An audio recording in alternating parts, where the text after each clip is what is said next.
रामकृष्ण हरी. विषमुक्त अन्न रोगमुक्त भारत.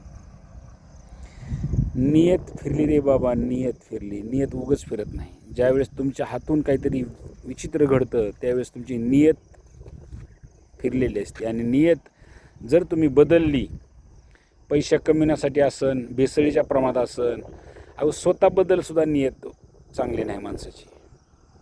त्याचं कारण असं आहे की जर आपण कसं राहायचं, कसं खायचं, काय प्यायचं, आरोग्य काय, सवयी आपल्याला काय आहेत, ह्यासुद्धा नियतीवर डिपेंड आहे.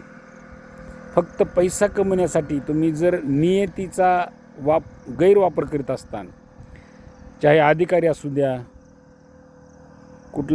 कुठलाही माणूस असू द्या, पैसे कमविण्यासाठी जर तुम्ही नियत खराब करीत असताना, तर एक दिवस धरून चालायचं की नियत तुमचा बदला घेतल्याशिवाय राहत नाही. आपल्या जीवनामध्ये वेळ आणि नियत ही अशी गोष्ट आहे ही ज्यावेळेस तुम्ही सावध व्हायला पाहिजे त्यावेळेस जर नाही झालात तर निश्चित बदला घेतल्याशिवाय राहत नाही. आणि नियतीचं पण तीच प्रमाण आहे आणि वेळ गेलेला पण वेळेचं पण तीच प्रमाण आहे. म्हणून मला सांगायचं, वेळ आणि नियत ही खराब होऊन देऊ नका, जेणेकरून समाजामध्ये तुम्हाला मान सन्मान, इज्जत, पैसा आणि आपलं आरोग्य आपल्या हातामध्ये आहे. जर आपणच आपल्या आरोग्याचं नाही काम केलं तर भविष्यात दुसरं कुणीही करणार नाही. रामकृष्ण हरी.